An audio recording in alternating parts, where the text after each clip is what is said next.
ஒரு ஊர்ல ஒரு ராஜா இருந்தார். அவர் ஒரு பூனை வளர்த்தார். ரொம்ப செல்லமா அவர் அந்த பூனையை வளர்த்தார். அவர் என்ன பண்ணுவார் தெரியுமா? இரவு நேரத்தில் அந்த பூனையோட தலையில ஒரு விளக்க வச்சிருவார். அந்த பூனை ரொம்ப ஜாக்கிரதையா அந்த விளக்கு கீழே விழுந்துடாம பாத்துக்கும். தலையை ஆட்டாம ரொம்ப நிதானமா ராஜா பின்னாடி நடந்து போய்கிட்டே இருக்கும். அந்த விளக்கு வெளிச்சத்துல எல்லா வேலைகளையும் செஞ்சிருவார். கையில ஒரு விளக்க தனியா எடுத்துட்டு போக வேண்டிய அவசியமே இல்லை. விளக்க தூக்கிட்டு போற வேலையை அந்த பூனை பாத்துக்கும். அதனால ராஜாவுக்கு அந்த பூனை மேல ரொம்ப பிரியம். மந்திரிகளை எல்லாம் கூப்பிட்டு அவங்க கிட்ட சொல்லுவார், பாத்தீங்களா இந்த பூனை எவ்வளவு விசுவாசமா நடக்குது, என் பேர்ல எவ்வளவு மரியாதை பாத்தீங்களா அதுக்கு அப்படிம்பார். இதை கேட்டுவிட்டு அங்கிருந்த அமைச்சர்கள் ஒருத்தர் சொன்னார், மன்னா நீங்க சொல்றது சரிதான், இருந்தாலும் இந்த பூனையோட விசுவாசத்தை நாம கொஞ்சம் சோதிச்சு பார்க்க வேண்டியிருக்கு அப்படின்னாராம். சரி, உங்க ஆசையை ஏன் கெடுக்கணும், நல்லா சோதிச்சு பாருங்க அப்படின்னு சொல்லிவிட்டார் ராஜா. உடனே அந்த அமைச்சர் என்ன பண்ணார் தெரியுமா? எங்கேயோ புறப்பட்டு போனார். ஒரு 5-6 எலிகளை பிடிச்சிட்டு வந்தார். அரண்மனையில் ராஜா ஏதோ வேலை பார்த்துக்கிட்டு இருக்கிறாரு. பக்கத்தில் அந்த பூனை ரொம்ப பணிவா நின்றுகிட்டு இருக்குது. அது தலையில விளக்கு எரிஞ்சுக்கிட்டு இருக்கு. அமைச்சர் தான் பிடிச்சிட்டு வந்த எலிகளை அந்த பூனை பார்வையில படுறது மாதிரி எதிரில் விட்டார். அந்த எலிகள்லாம் அங்கேயும் இங்கேயும் ஓட ஆரம்பிச்சுது. அதை பார்த்தது பூனை. அவ்வளவுதான். தலையில இருக்கிற விளக்க பத்தியும் கவலைப்படல, ராஜாவை பத்தியும் கவலைப்படல. ஒரே பாய்ச்சலா பாஞ்சு எலிகளை துரத்த ஆரம்பிச்சுட்டுது. தலையில இருந்த விளக்கு எங்கேயோ போய் விழுந்தது, அணைஞ்சு போச்சு. இருட்டுல ராஜா தடுமாற ஆரம்பிச்சுட்டார். இந்த சமயத்துல அந்த அமைச்சர் மறுபடியும் விளக்க ஏத்தினார். வெளிச்சம் வந்தது. அதுக்கப்புறம் அந்த அமைச்சர் பேசினார், அரசே, பூனையோட விசுவாசத்தை பாத்தீங்களா? எலி அது கண்ணுல படுற வரைக்கும் தான் விசுவாசமா இருந்தது. அது மாதிரி எலிய பார்த்ததும் எல்லாத்தையும் விட்டுட்டு அதை துரத்த ஆரம்பிச்சுட்டு பாத்தீங்களா? தான் அந்த பூனையை பத்தி நினைச்சது தப்புங்கிறது அதுக்கப்புறம் தான் அந்த ராஜாவுக்கு புரிஞ்சுதான். சரி, இப்ப எதுக்கு இந்த கதையெல்லாம் அப்படிங்கிறீங்களா? இந்த பூனை மாதிரி தான் நம்ம மனசும்.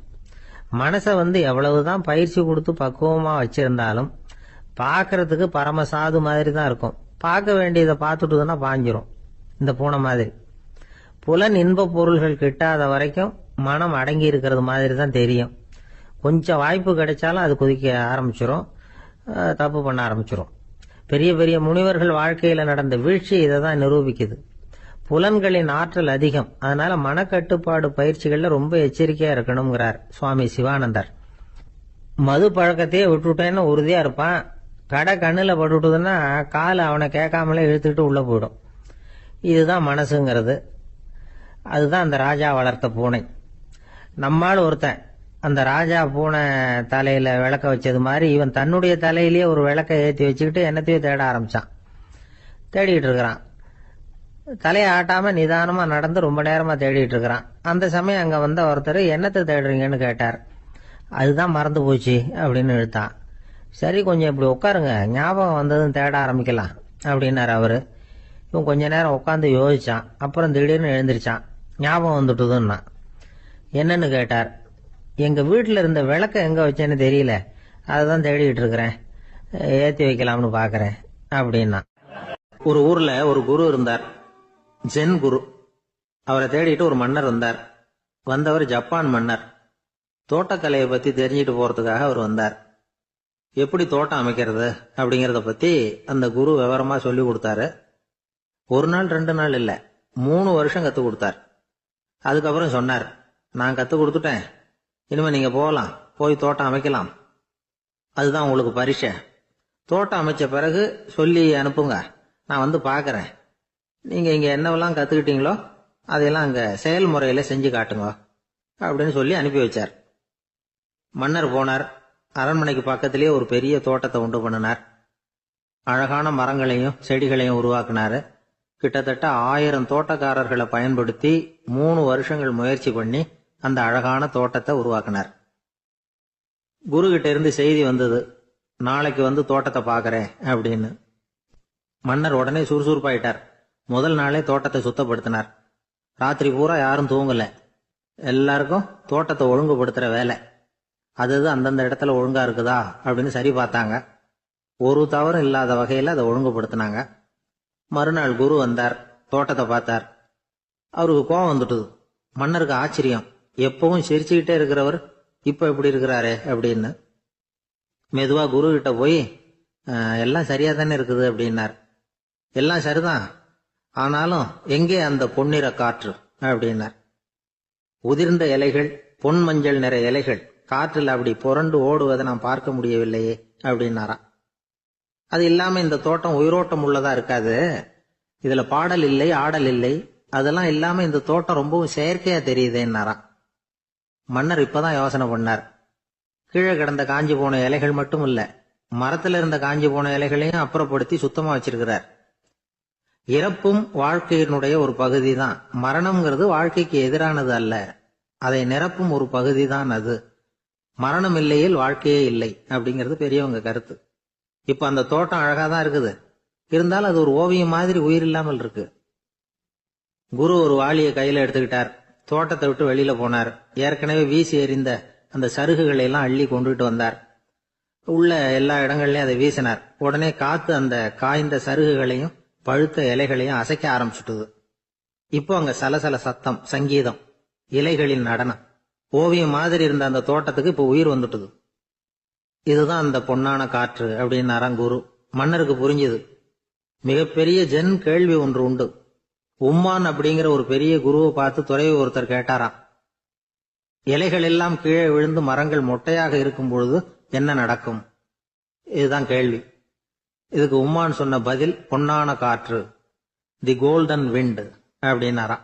இதுக்கு என்ன விளக்கம்னா, உன்னுடைய எண்ணங்கள் எல்லாம் உன்னுடைய மனசிலிருந்து கீழே விழுந்து உனது உள்ளுணர்வானது மொட்டையாக நிற்கும் நிலைதான் அது. உனது வேர்களின் அருகில் காற்று வீசுகிறது. எல்லா எண்ணங்களும் உன்னிலிருந்து வெகு தூரத்துக்கு புரண்டு கொண்டே சென்று விடுகிறது. நீ அவற்றை கடந்து விட்டால் நீ அவைகளுக்கெல்லாம் மேலெழுந்து கீழே பார்ப்பவனைப் போல நிற்க ஆரம்பித்து விடுவாய். அதுதான் தியானம் என்பது அப்படின்னு சொல்றாங்க. தியானம்ங்கிறது எண்ணத்துக்கு எதிரானது இல்ல, தியானம்ங்கிறது எண்ணங்களை கடந்து செல்வதுதான். அதுக்கப்புறம் நாம பொன்னிற காற்றுல ஆட ஆரம்பிச்சிருவோம். இதுதான் பெரியவர்கள் சொல்றது. என்கிட்ட ஒருத்தர் தோட்டம் அமைக்கணும்னு யோசனை கேட்டு வந்தார். எல்லாம் சொல்லி கொடுத்தேன். செடிகள்லாம் செழிப்பா வளரணும்னா வேர் காயாம பாத்துக்குங்க, தினமும் தண்ணி விடுங்க அப்படின்னு சொல்லி அனுப்பி வச்சேன். ஒரு மாசம் கழிச்சு ஒரு தோட்டத்தை பாக்கிறதுக்காக போனேன். போய் பார்த்தா எல்லா செடியும் வாடி கிடக்குது.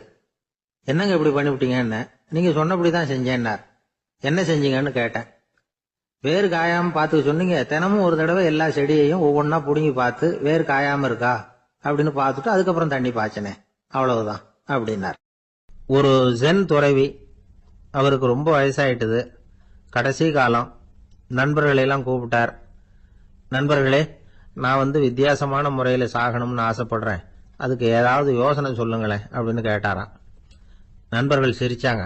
என்ன பேச்சு பேசுறீங்க, சாவறதுங்கிறது என்ன விளையாட்டு கத்தனமான காரியமா அப்படின்னு கேட்டிருக்காங்க. அந்த துறவி கொஞ்ச நேரம் யோசனை பண்ணார். அப்புறம் கேட்டாராம், இதுவரைக்கும் யாராவது நடந்துகிட்டே இறந்துருக்கிறாங்களா அப்படின்னாராம். எல்லாரும் இல்லைன்னாங்களாம். ஒருத்தர் மட்டும் சொல்லியிருக்கார். அப்படியும் ஒருத்தர் இறந்திருக்கிறதாக ஒரு கதையில படிச்சிருக்கிறேன், ஒரு ஞானியால தான் அப்படியெல்லாம் செய்ய முடியும் அப்படின்னு அவர் சொன்னாராம். சரி, அப்படின்னா அந்த முறை நமக்கு வேணாம், நின்றுகிட்டே யாராவது உயிரை விட்டுருக்காங்களா அப்படின்னு விசாரிச்சாராம். அப்படியும் ஒருத்தர் இறந்திருக்கிறார் அப்படின்னாங்களாம். மறுபடியும் அந்த துறவி யோசனை பண்ணியிருக்கிறார். ஏதாவது வித்தியாசமான முறையில் நாம் போகணும் அப்படிங்கிறது அவருடைய விருப்பம். மனிதன் எப்படி வாழ்கிறானோ அப்படி இறப்பதுதான் நல்லது. சரி, யாராவது தலைகீழா யோகம் செய்யும் நிலையில இறந்திருக்கிறாங்களா அப்படின்னு விசாரிச்சாராம். நண்பர்கள் சிரிச்சாங்க. தலைகீழா நின்னபடி இறந்ததாக நாங்க கேள்விப்பட்டதே இல்லை, அது முடியாத காரியம் அப்படின்னு இருக்காங்க. இப்ப அந்த துறவிக்கு திடீர்னு உற்சாகம் வந்துட்டுது. உடனே எழுந்திருச்சார், தலைகீழா நின்னார், அப்படியே உயிரை விட்டுட்டார். அவ்வளவுதான். அந்த மடாலயத்துல ஒரே குழப்பம். எப்படி அவரை கீழே இறக்கி படுக்க வைக்கிறது அப்படின்னு புரியல. இப்படி உயிர் விடுறத பத்தி அவங்க இதுவரைக்கும் கேள்விப்பட்டதும் இல்லை. உண்மையிலேயே இவர் இறந்துதான் போனாராங்கிறதும் தெரியல. சோதிச்சு பார்த்தாங்க. இதய துடிப்பு, நாடி துடிப்பு எல்லாம் நின்று போயிருந்தது. இவர் எப்பவும் இப்படித்தான், என்ன பண்றது இப்போ அப்படின்னு சொல்லி எல்லாரும் குழம்பிக்கிட்டு இருக்கிற சமயத்துல ஒரு பெரியவர் யோசனை சொன்னார். இந்த துறவியோட மூத்த சகோதரி பக்கத்து மடாலயத்தில் இருக்கிறாங்க, அவங்களை இங்க அழைச்சிட்டு வந்தா ஏதாவது வழி கிடைக்கும் அப்படின்னார். அந்த அம்மாவுக்கு 90 வயசு. அழைச்சிட்டு வந்தாங்க. ஒரு குச்சியை ஊன்றிக்கிட்டு அப்படியே மெதுவா நடந்து வந்தாங்க. தம்பி, தலைகீழா நின்று உயிர் விட்டு இறக்கிறத பார்த்தாங்க. தம்பின்னு கூப்பிட்டு பார்த்தாங்க, ஒன்றும் காணும். உடனே என்ன பண்ணாங்க, தன்னுடைய கைத்தடியால தம்பியோட உடலை ஒரு தட்டு தட்டினாங்க. ஏப்பா, சாகரப்பும் உன்னுடைய குறும்புத்தனத்தை விடலையா? இப்படியாடா சாகிறது? ஒழுங்கா செத்து தொலை அப்படின்னாங்களாம். அவ்வளவுதான். உடனே அந்த துறவி திரும்பி நேரா நின்னார். அக்கா, கோவப்படாத, நான் ஒழுங்கா சாகிறேன், எப்படி செத்தா என்ன, எல்லாம் எனக்கு ஒண்ணுதான் அப்படின்னு சொல்லிவிட்டு அப்படியே தரையில படுத்து உயிரை விட்டாராம். அதுக்கப்புறம் அந்த அம்மா கோலை கையில எடுத்துக்கிட்டு அப்படியே திரும்பி கூட பார்க்காம அவங்க பாட்டுக்கு போயிட்டாங்களாம். மரணத்தை ஒரு விளையாட்டாக ஆக்கிய அந்த துறவிக்கு வாழ்க்கையே ஒரு விளையாட்டா தான் இருந்திருக்குது. எந்த நோக்கமும் இல்லாம செயல்படுறதுன்னா என்னங்கிறதும் அவருக்கு தெரிஞ்சிருக்குது. பயனை எதிர்பார்க்காம பணி செய்து வாழ்ந்து மறைந்த மகான் அவர். தம்முடைய தொழிலை விளையாட்டு போல செய்ய தெரிஞ்சவருக்கு வாழ்க்கையே ஒரு விளையாட்டா மாறிடும். எல்லாமே விளையாட்டாகி விடுகிற போது மரணமும் விளையாட்டாகிவிடும் அப்படிங்கிறது தான் அந்த தத்துவம். ஆனா அதுக்கு முன்னாடி உங்களுக்குள்ள இருக்கிற உண்மையான நடிகனை நீங்க அடையாளம் கண்டுபிடிக்கணும். நீங்க நடிக்க வேண்டியதே இல்லை, நீங்க ஏற்கனவே நடிச்சுக்கிட்டு தான் இருக்கிறீங்க. நீங்க இந்த உண்மையை தெரிஞ்சுக்கணும், அவ்வளவுதான். இதுதான் ஞானிகளுடைய கருத்து. வாழ்க்கையை சரியா புரிஞ்சுக்கிட்டா எல்லாமே நடிப்புங்கிறது புரியும். கல்யாண பத்திரிக்கை அனுப்பியிருந்தேனே, ஏண்டா வரலன்னு கேட்டான் ஒருத்தன். வந்திருந்தேனே அப்படின்னானா இவன். டேய், ஏண்டா போய் சொல்ற, நான் பத்திரிக்கையே உனக்கு அனுப்பலையே அப்படின்றான் அவன். அதுக்கு இவன் சொன்னானா, பத்திரிக்கை அனுப்புனேன்னு நீ போய் சொல்றப்போ கல்யாணத்துக்கு வந்தேன்னு நான் போய் சொல்லக்கூடாதா அப்படின்னானா. ஒரு பெரிய அரசன் இந்த உலகம் பூராவையும் ஆண்டுகிட்டு இருந்தான். ரொம்ப காலம் அப்படி அரசாட்சி பண்ணிட்டு இருந்தான். திடீர்னு அவனுக்கும் சில எதிரிகள் முளைச்சாங்க. அவங்கெல்லாம் ஒன்று சேர்ந்து இவனை தோற்கடிச்சுட்டாங்க. தோத்து போனதும் இவனுக்கு பயம் வந்துட்டுது, எங்கே எதிரிகள் நம்ம கொண்டுடுவாங்களோ அப்படின்னு. வெளியில வந்தா தனக்கு ஆபத்துன்னு பயந்துகிட்டு யாருக்கும் தெரியாம ஒரு குகைக்குள்ள போய் பதுங்கி கிடக்கிறான். நிலைமைய பாருங்க. முதல் நாள் அரண்மனையில அதிகாரம் பண்ணிக்கிட்டு இருந்தவன் மறுநாள் குகையில பயந்து போய் பதுங்கி கிடக்கிறான். ராத்திரி நேரம் வந்தது, பசி வயத்தை கிள்ளுது, பிச்சை எடுத்து சாப்பிட வேண்டிய நிலைமை. பிச்சை எடுக்கிறதுக்கு பாத்திரம் வேணுமே, என்ன பண்றது அப்படின்னு அங்கேயும் இங்கேயும் பாக்குறான். ஒரு மூலையில யாரோ விட்டுட்டு போன ஒரு ஓடு கிடக்குது. அதை எடுத்துக்கிட்டு புறப்பட்டான். இருட்டுல வழி புரியல. ஏதோ ஒரு யூகத்துல காலை மெதுவா எடுத்து வச்சு நடந்து போயிட்டு இருக்கிறான். வழியில ஒரு கருப்பு நாய் படுத்து கிடந்தது. இருட்டுல அவன் இது கண்ணுக்கு சரியா தெரியல, அவனுக்கு தவறி போய் காலை வச்சுட்டான். அது மேல நாய் சும்மா இருக்குமா, வள்ளுன்னு உழுந்து கடிச்சு விட்டுது. காலை பாக்குறான், காலத்தையும் நினைச்சு பாக்குறான். அரண்மனையில வீரக்கழல் அணிந்த காலை உடைய மன்னா அப்படின்னு புகழ்வாங்களே புலவர்கள்லாம். ஆனா அது இன்னைக்கு நாய் கடிச்ச காலம் ஆயிட்டுதே அப்படின்னு நினைக்கிறான். அது மட்டும் இல்ல, முன்னாடி எல்லாம் பொற்கிண்ணங்கள்ல தான் அவன் சாப்பிடுவான். ஆனா இப்போ உடைஞ்சு போன ஓட்டு, அது ஓட்டை கையில வச்சுக்கிட்டு நிக்கிறான். அதுல ஏதாவது யாராவது சாப்பாடு போடுவாங்களான்னு. முன்னாடி எல்லாம் நிறைய பேர் அரண்மனைக்கு வருவாங்க. அரசருக்கு காணிக்கைன்னு சொல்லி இவன் காலடியில கொண்டாந்து கொட்டுவாங்க.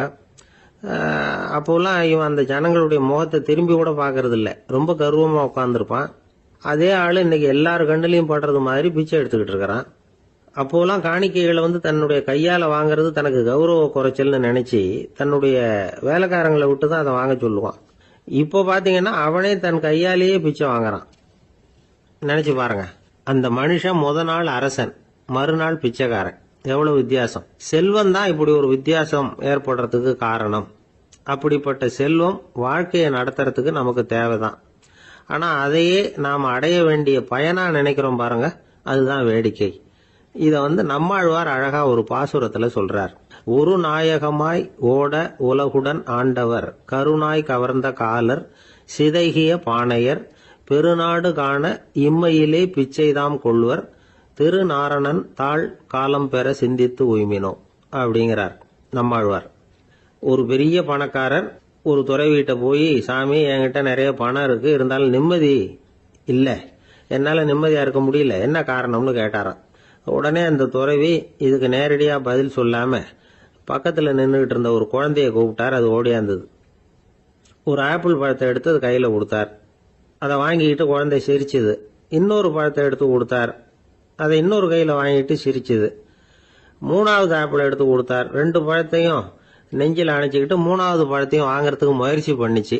ஆனா அது உடனே நழுவி கீழே விழுந்து உருண்டு ஓடிச்சு. ஏற்கனவே இருந்ததும் விழுந்துட்டுது. இப்ப அந்த குழந்தை அழ ஆரம்பிச்சுட்டுது. இப்ப அந்த துறவி பணக்காரர்கிட்ட சொன்னாராம், குழந்தைய கவனிச்சியா, 2 ஆப்பிள் போதும்னு அது நினைச்சிருந்தா இப்போ அது அழ வேண்டிய அவசியம் வந்திருக்குமா அப்படின்னாராம். எதுவுமே அளவுக்கு மிஞ்சினா துன்பம்தான். இந்த காலத்துல இதெல்லாம் யாரு காதுல வாங்குறாங்க? ஒருத்தனை நல்ல வழிக்கு கொண்டு வரணும்னு நினைச்சு அவனை கூப்பிட்டு உட்கார வச்சு இந்த கதையை சொல்லிட்டு இருந்தாங்க. சொல்லிவிட்டு அந்த குழந்தை செஞ்சது தப்பு தானே அப்படின்னு கேட்டிருக்கிறாங்க. ஆமாம், தப்பு தான். நானா இருந்தா அப்படி செஞ்சிருக்க மாட்டேன் நானா இவன். 2 பழமே போதும்னு சொல்லியிருப்பியா அப்படின்னு கேட்டிருக்காங்க. அப்படி இல்லைங்க, அவர் கொடுக்க கொடுக்க ஒவ்வொரு பழமா வாங்கி பின்னாடி வச்சுட்டு மறுபடியும் கையை நீட்டுவேன் அப்படிங்கிறானா. இவெல்லாம் எந்த காலத்துல திருந்துறது? ஒரு ஊர்ல ஒரு புகழ்பெற்ற பத்திரிகையாளர் இருந்தார். அவர் ஒரு நாள் திடீர்னு இறந்து போயிட்டார். அதுக்கப்புறம் நேரா சொர்க்கத்துக்கு போனார். சொர்க்கத்தின் வாசல்ல நின்றுகிட்டு இருந்த ஒருத்தர் அவரை தடுத்தார். இத பாரு, ஏற்கனவே இங்க 12 பத்திரிகையாளர்கள் இருக்கிறாங்க, அவங்களுக்கே இங்க வேலை இல்லை. அதுக்கு என்ன காரணம்னா, சொர்க்கத்துல திடுக்கிடும் செய்திகள்லாம் ஒன்றும் கிடையாது.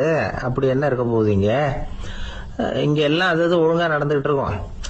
எல்லாம் ஒழுங்கா நடந்தா பத்திரிகைகளுக்கு சுவாரஸ்யமான கொலை கொள்ளை தீ வைப்பு இது மாதிரி எதுவும் இங்க இல்லை. ஏற்கனவே இங்க இருக்கிறவங்க எல்லாரும் மரத்தடியில் உட்காந்துக்கிட்டு தியானம் பண்ணிட்டு இருக்கிறாங்க. அந்த ஒரே செய்தி தான் தினமும் இங்க வந்துகிட்டு இருக்குது. அதை படிக்கிறதுக்கே இங்க ஆள் கிடையாது. அதனால நான் என்ன சொல்றேன்னா, நீ பேசாம நரகத்துக்கே போயிடு. அங்க எவ்வளவோ நிகழ்ச்சிகள் நடந்துகிட்டு இருக்கு. அங்கதான் அதிகமான பத்திரிகையாளர்கள் தேவைப்படுறாங்க. அங்க உனக்கு நிறைய வேலை இருக்கும். அதை செய்யறதில்ல, நீயும் மகிழ்ச்சியா இருக்கலாம் அப்படின்னு சொன்னாராம். அங்க அந்த சொர்க்கத்தின் வாசல்ல நின்றுகிட்டு இருந்தவர். இந்த பத்திரிகையாளர் அங்கேயே நின்று கொஞ்சம் யோசனை பண்ணார். இவருக்கு சொர்க்கத்திலே இருக்கணும்னு தான் ஆசை. அதனால மெதுவா அவர்கிட்ட பேசினாராம். ஐயா, என்ன ஒரு 24 மணி நேரம் இங்க உள்ள இருக்கிறதுக்கு அனுமதி கொடுங்க. இங்க இருக்கிற பல பத்திரிகையாளர்களை எனக்கு தெரியும். அவங்கள சில பேரை சமாதானப்படுத்தி மெதுவா பேசி நரகத்துக்கு அனுப்பி வச்சுடுறேன். நான் இங்க இருந்துக்கிறேன். உங்க கணக்குப்படி 12 பேருக்கு மேல இங்க தாண்டாது, அப்படி பாத்துக்கிறேன் அப்படின்னாராம். அவரும் யோசனை பண்ணி பார்த்துட்டு, சரி அப்படியே உனக்கு அனுமதி கொடுக்குறேன், ஆனா ஒரு விஷயம், 24 மணி நேரம் தான் அனுமதி, அதுக்குள்ள எல்லாம் நடக்கணும் அப்படின்னு இருக்காரு. சரின்னு சொல்லிவிட்டு இந்த பத்திரிகையாளர் உள்ள போனார். யோசனை பண்ணார். திட்டம் போட்டு ஒரு பொருளையை கிளப்பி விட்டார். சக பத்திரிகையாளர்கள் எல்லாம் கூப்பிட்டு சொன்னாராம், இந்த பாருங்க, நரகத்துல ஒரு பெரிய தினசரி பேப்பரை கொண்டுகிட்டு வர்றதுக்காக திட்டம் போட்டுக்கிட்டு இருக்காங்க. அதுக்கு பல அதிகாரிகள் தேவைப்படுறாங்க. நிறைய சம்பளம் கிடைக்கும். யார் யாரெல்லாம் நரகத்துக்கு போக ஆசைப்படுறாங்களோ அவங்க எல்லாம் போகலாம் அப்படின்னு ஒரு பொருளையை கிளப்பி விட்டார். 24 மணி நேரம் கழிச்சு வாசல் பக்கம் போனார். அங்க இருந்தவர்கிட்ட எத்தனை பேர் வெளியேறினாங்கன்னு விசாரிச்சாராம். அப்போ அவரு இவரை, நீ வெளியே போகக்கூடாது, முதல்ல உள்ளதான் இருக்கணும் அப்படின்னு தடுத்தாராம். அப்புறம் சொன்னாராம், நீ சொன்ன செய்தியை கேட்டதும் இங்க இருந்த எல்லா பத்திரிகையாளர்களுமே நரகத்துக்கு போயிட்டாங்கப்பா, உள்ள யாருமே இல்லை, அதனால நீ உள்ளே இருக்கலாம் அப்படின்னாராம். இதை கேட்டதும் இந்த பத்திரிகையாளரே குழம்பி போயிட்டார். ஒருவேளை உண்மையிலேயே நரகத்துல புதுசா பத்திரிகை ஏதாவது ஆரம்பிக்க போறாங்களோ அப்படின்னு அவரே நினைக்க ஆரம்பிச்சுட்டாராம். அப்புறம் சொன்னாராம், ஐயா என்னை விட்டுருங்க, நான் நரகத்துக்கே போயிடுறேன், அங்க ஏதோ விசேஷம் இருக்கணும் அப்படின்னாராம். இல்லைன்னா இத்தனை பேரும் ஒட்டுமொத்தமா அங்க போறதுக்கு சான்ஸே இல்லை, என்ன தடுக்காதீங்கன்னு கெஞ்ச ஆரம்பிச்சுட்டாராம். மற்றவங்க நம்பணுங்கிறதுக்காக ஒரு பொருளையை கிளப்பி விட்டார். கடைசியில தானே அந்த பொருளைக்கு ஆளாயிட்டார். அதாவது பிறரை ஏமாற்றி அவரது மனம் கடைசியில் அவரையே ஏமாத்த ஆரம்பிச்சுட்டு பாருங்க. நீங்க இப்படி அடுத்தவங்களை ஏமாத்துறதுக்கு உங்க மனசை பழக்கப்படுத்துறீங்க, ஆனா கடைசியில் அதனால நீங்களே ஏமாற்றப்படுகிறீர்கள் அப்படிங்கிறது பெரியவர்களுடைய புத்திமதி. அதனால உங்க மனசுகிட்ட ரொம்ப எச்சரிக்கையா இருங்கோ அப்படிங்கிறாங்க. நம்ம ஆளுங்க அங்க போய் என்ன சொல்லுவாங்கன்னா, இந்த மாதிரி அங்க போகாத இங்க போகாதன்னு பயமுறுத்துறது உண்டு. சில பேர் அங்க பேய் இருக்குது, பிசாசு இருக்கு அப்படின்னு பொருளைய கிளப்பி விடுறது உண்டு. இருட்டு நேரம் காட்டு வழியா ஒருத்தன் போயிட்டு இருக்கிறான். அங்க பேய் பிசாசு நடமாட்டம் இருக்கிறதாக வதந்தி. இவன் பயந்துகிட்டே வேகமா போறான். காடு முடிஞ்சு மெயின் ரோட்டுக்கு வந்து சேர்ந்தான். அப்பாடா, ஒரு பஸ் நின்றுட்டு இருக்கு தனியா, இருட்டுல லேசா தெரிஞ்சது. ஓடி போய் ஏறி உள்ள உட்காந்துக்கிட்டான். பயந்துகிட்டே போனவன் அப்புறம் தான் தெரியுது உள்ள யாருமே இல்லை, டிரைவரும் இல்லை, கண்டக்டரும் இல்லை, வேற யாரும் இல்லை. இவனுக்கு பேய் பயம் அதிகமா போட்டுது. ஏன்னா நடு ராத்திரி. இந்த நேரம் பார்த்து அந்த பஸ் தானே நகர ஆரம்பிச்சுதான். இவனுக்கு இன்னும் பயம் அதிகமா போட்டுது. ஏன்னா டிரைவர் சீட்டு காலியா இருக்கு, பஸ் நகருது. இவன் உடம்பு பூரா நடுங்க ஆரம்பிச்சுட்டுது. வீல்னு கத்தலாமான்னு பார்த்தான். அந்த நேரம் பார்த்து அவன் தோல்ல ஒரு கை விழுந்துதான். திடுக்கிட்டு திரும்பி பார்த்திருக்கிறான். அங்க டிரைவர் நிக்கிறாரு. அவரு சொன்னாராம், ஏன்பா, ஏற்கனவே பஸ் பிரேக் டவுன், நாங்கெல்லாம் பின்னாடி இறங்கி நின்று தள்ளிட்டு இருக்கிறோம், நீ மட்டும் ஜாலியா ஏறி உக்காந்துக்கிட்டியா, இறங்கி வந்து தள்ளப்பா அப்படின்னாராம். அமெரிக்க ஜனாதிபதி ஆப்ரஹாம் லிங்கன் ஒரு நாள் தன்னோட கோச்சு வண்டியில தலைநகரான வாஷிங்டனுக்கு போயிட்டு இருக்கிறார். கோச்சு வண்டி ஒரு சாலையில போயிட்டு இருக்கு. அந்த சாலைக்கு ஒரு பக்கத்துல பயங்கரமான சதுப்பு நிலம். சதுப்பு நிலம்னா அது புதைகுழி, புதை மணல்ங்கிறோம்ல, அது மாதிரி. அந்த சதுப்பு நிலத்துல யாராவது மாட்டிக்கிட்டா அவ்வளவுதான், ஆளை கொஞ்சம் கொஞ்சமா உள்ள அமுக்கிவிடும், தப்பிச்சு கரையேறது கஷ்டம். அப்படிப்பட்ட நிலம் அது. ஆப்ரஹாம் லிங்கன் ஏதோ ஒரு முக்கியமான அரசாங்க வேலையா போயிட்டு திரும்பி வந்துட்டு இருக்கிறார். அதனால அந்த சமயத்துல அவர் விலை வசந்த ஆடைகளை அணிஞ்சிருக்கிறார். அப்படி அவர் அந்த கோச்சு வண்டியில வந்துகிட்டு இருக்கிறாரு. அந்த சமயத்துல ஒரு காட்சி அவர் கண்ணுல பட்டுட்டுது. என்ன தெரியுமா? ரோட்டுக்கு பக்கத்துல இருந்த சதுப்பு நிலத்துல ஒரு இளம் பன்றி குட்டி சிக்கிக்கிட்டு தவிச்சுக்கிட்டு இருக்குது, பரிதாபமா கத்திக்கிட்டு இருக்குது. அதை பார்த்தார் லிங்கன். அவருக்கு இன்னும் மாதிரி ஆயிட்டுது. உடனே வண்டியை நிறுத்த சொன்னார், கீழே இறங்கினார். தன்னோட விலை வசந்த ஆடைகளை பத்தி லட்சியம் பண்ணவே இல்லை. தனக்கே ஆபத்து வரலாம்ங்கிறத பத்தியும் கவலைப்படல. தான் ஒரு குடியரசுத் தலைவருங்கிறத பத்தியும் அவர் நினைச்சு பார்க்கல. நேரா அந்த சதுப்பு நிலம் பக்கமா போனாரு. அந்த சேத்துல இறங்கி பன்றிக்குட்டியை காப்பாத்தி கரைக்கு கொண்டுட்டு வந்து சேர்த்துட்டார். அதுக்கப்புறம் நிம்மதியா கோச்சு வண்டியில ஏறி வெள்ள மாளிகைக்கு வந்து சேர்ந்தார். டிரெஸ், உடம்பு பூரா சேரு சகதி. பாக்குறவங்களுக்கெல்லாம் ஆச்சரியமா போச்சு. அவங்களுக்கு ஒன்றும் புரியல. இவர் நேரா ட்ரெஸ் மாத்திக்கிறதுக்காக போனாரு. கோச்சு வண்டி ஓட்டிட்டு வந்தவன் கிட்ட போய் எல்லாரும் கேட்டாங்க, என்ன ஆச்சு அப்படின்னு. அவர் வர்ற வழியில நடந்த விவரத்தை சொன்னார். ஆப்ரஹாம் லிங்கனுடைய இந்த இறக்க குணத்தை எல்லாரும் பாராட்டினாங்களாம், புகழ்ந்தாங்களாம். ஆனா இதுக்கு லிங்கன் என்ன பதில் சொன்னார் தெரியுமா? தயவு பண்ணி இந்த புகழ்ச்சியான பேச்சையெல்லாம் ஒதுக்குங்க, அதெல்லாம் வேணாம். அந்த சின்ன பிராணி சகதியில மாட்டிக்கிட்டு துடிச்சுக்கிட்டு இருந்தது, அதை பார்த்தேன். உடனே என்னுடைய இதயத்துல ஒரு முள்ளு தைச்சது மாதிரி ஒரு உணர்வு. அந்த முள்ளை பிடுங்கி எறிஞ்சேன், அவ்வளவுதான். உண்மையில அந்த பிராணிக்கு நான் உதவினேங்கிறத விட எனக்கு ஏற்பட்ட இன்னலை போக்கிட்டேன் அப்படிங்கறதுதான் உண்மை. அதுதான் பொருத்தம். அப்படி இருக்கிறப்போ இதுல புகழறதுக்கு என்ன இருக்குது அப்படின்னாரு ஆப்ரஹாம் லிங்கன். எவ்வளவு யதார்த்தமான வார்த்தைகள் பாருங்க. இந்த காலத்துல நம்மளையும் பல பேர் அப்படி உண்டு. நீச்சல் தெரியாத ஒரு ஆளு தண்ணியில இறங்கிட்டான். தண்ணி ஆழம்ங்கிறது அப்புறமா தான் தெரிஞ்சுது. தத்தளிக்க ஆரம்பிச்சுட்டான், வாழ் வாழ்னு கத்துறான். கரையில நின்றுட்டு இருந்த ஒருத்தர் இதை பார்த்தார். உடனே அவருக்கு இதயத்துல முள்ளு தைச்சது மாதிரி ஒரு உணர்வு. உடனே குபீர்னு தண்ணியில பாஞ்சார். அவரை காப்பாத்தி கரைக்கு கொண்டுட்டு வந்து சேர்த்தார்.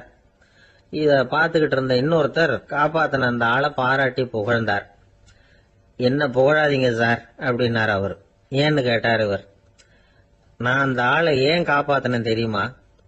அவன் நேத்துக்கு என்கிட்ட 300 ரூபா கடன் வாங்கியிருக்கிறான். இவன் தண்ணியில போட்டான்னா நான் கொடுத்த கடனும் தண்ணியில போடும். அதனாலதான் விழுந்து காப்பாத்தினேன் அப்படின்னா அந்த ஆள். ஒரு ஊர்ல 4 நண்பர்கள் இருந்தாங்க. 4 பேரும் சோம்பேறிகள். 4 பேருக்கும் எந்த வேலையும் செய்யறதுக்கு உடம்பு வளையறதில்லை. இருந்தாலும் சோம்பேறித்தனத்துல ஒருத்தருக்கு ஒருத்தர் கொஞ்சம் வித்தியாசம் உண்டு. அதுக்கு தகுந்த மாதிரி அவங்களுக்கு பேர் அமைஞ்சு போச்சு.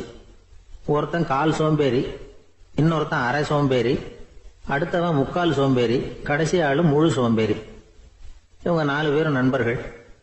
அப்புறம் எப்படி காரியம் நடக்கும்? 4 பேரும் ஒரு வீதியில அப்படியே நடந்து போய்கிட்டு இருக்கிறாங்க. நல்ல பசி. எங்கேயாவது சோறு போடுவாங்களா அப்படின்னு பார்த்துக்கிட்டே வந்தாங்க. அவங்க வந்த வழியில ஒரு 1 ரூபா காசு கிடந்தது தரையில. அவங்க கண்ணுல அது பட்டுது. ஆனாலும் அதை குனிஞ்சு எடுக்கணுமே, அதுக்கு சோம்பேறித்தனம். முழு சோம்பேறி பார்த்தான். பக்கத்துல வந்துகிட்டு இருந்த முக்கால் சோம்பேறி கிட்ட சொன்னானா, டேய் அதை கொஞ்சம் குனிஞ்சு எடுறா அப்படின்னானா. அவன் என்ன பண்ணான் தெரியுமா? அதுக்கு அடுத்தபடியா வந்த அரை சோம்பேறி கிட்ட சொன்னானா, டேய் நீ அதை கொஞ்சம் குனிஞ்சு எடுறா அப்படின்னானா. அவன் இவனை விட மோசம். அடுத்தவங்க கிட்ட சொல்லியிருக்கிறான். அவனும் குனியறதுக்கு தயாரா இல்ல. ஆக கூடி கடைசியில யாருமே காசை எடுக்கல. என்னத்துக்கு அனாவசியமா உடம்ப வளைச்சிக்கணும் அப்படின்னு எல்லாரும் பேசாம வந்துட்டாங்க. அவங்க பாட்டுக்கு நடந்து வந்துகிட்டே இருக்கிறாங்க. எதிரில் ஒருத்தன் வாழைப்பழத்தை வண்டியில வச்சு தள்ளிட்டே வந்தான். ரூபாய்க்கு 4 பழம்னு கூவி வித்துக்கிட்டே வர்றான். இப்ப அந்த முழு சோம்பேறி சொன்னானா, டேய் வழியில கிடந்தத 1 ரூபா, அதையாவது எடுத்துக்கிட்டு வந்திருந்தா இப்ப இந்த பழத்தை வாங்கி ஆளுக்கு ஒண்ணு சாப்பிடலாமே அப்படின்னானா. ஆமா சாப்பிட்டுருக்கலாமே அப்படின்னாங்களாம் மற்றவங்களும். ஆனாலும் திரும்பி போய் அதை எடுக்கணும்னு யாருக்கும் தோணலை. பேசாம சோர்ந்து போய் நடந்து வந்தாங்களாம். இருட்டி போச்சு.